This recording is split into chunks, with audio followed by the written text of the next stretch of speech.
India versus England first test మ్యాచ్‌లో England గెలిచిందని మనందరికీ తెలుసు. సెకండ్ టెస్ట్ మ్యాచ్ ఆడడానికి సమయం సిద్ధమైంది. రెండవ టెస్ట్ మ్యాచ్‌లో ఇండియా కొన్ని చేంజెస్ చేసుకొస్తుందని మనందరికీ తెలుసు.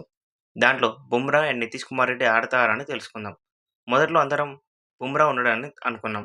కానీ బుమ్రా లేకపోతే ఇండియన్ టీమ్ గెలవడం కష్టం. మొదటి మ్యాచ్ ఓడిపోయాం. రెండవ మ్యాచ్ కూడా ఓడిపోతే తర్వాత జరిగే మ్యాచ్‌ల్లో టీమ్‌పై చాలా ప్రెషర్ పెరుగుతుంది. నన్నడిగితే బుమ్రా ఖచ్చితంగా ఉండాలి.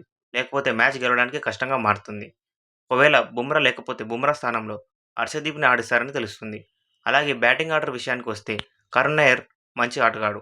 కానీ తను స్కోర్ చేయటం లేదు. కరుణ్ నాయర్ రంజీ ట్రోఫీ, స్టేట్ మ్యాచెస్‌లో నంబర్ 3 అండ్ 4కే ఆడేవాడు. కానీ ఇప్పుడు నంబర్ 6 పొజిషన్‌కి ఆడుతున్నాడు. అది తన పొజిషన్ కాదు. అండ్ అతనికి బదులు నితీష్ కుమార్ రెడ్డిని ఆడిస్తే బాగుంటుంది. మనం చూస్తే బోర్డర్ గవాస్కర్ ట్రోఫీలో ఆస్ట్రేలియన్ బౌలర్స్‌ని ఊతికారేశాడు. అండ్ బౌలింగ్‌లో కూడా మంచి వికెట్స్ తీశాడు. అండ్ ఇండియన్ టీమ్‌లో ఇది ఒక చేంజ్ అని అనిపిస్తుంది.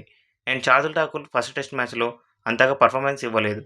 అండ్ పిచ్ కారణంగా మనకు ఖచ్చితంగా ఇద్దరు స్పిన్నర్స్ కావాలి. ఖచ్చితంగా జడేజా ఉంటాడు. శార్దుల్ ఠాకూర్ ప్లేస్‌లో కుల్దీప్ ఆర్ వాషింగ్టన్ సుందర్‌ని ఆడిస్తారని తెలుస్తుంది. Kuldeep is better option.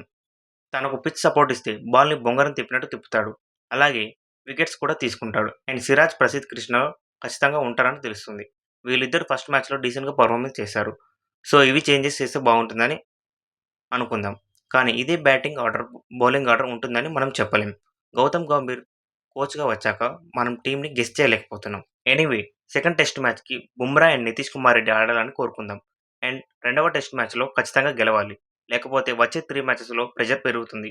అలాగే గెలవడం కూడా కష్టమైపోతుంది. వీడియో నచ్చితే లైక్ చేసి సబ్స్క్రైబ్ చేసుకోండి గైస్. మీరు చేసే లైక్ అండ్ సబ్స్క్రైబ్ మరిన్ని వీడియోస్ చేయడానికి ప్రోత్సాహాన్నిస్తుంది. Thanks for watching.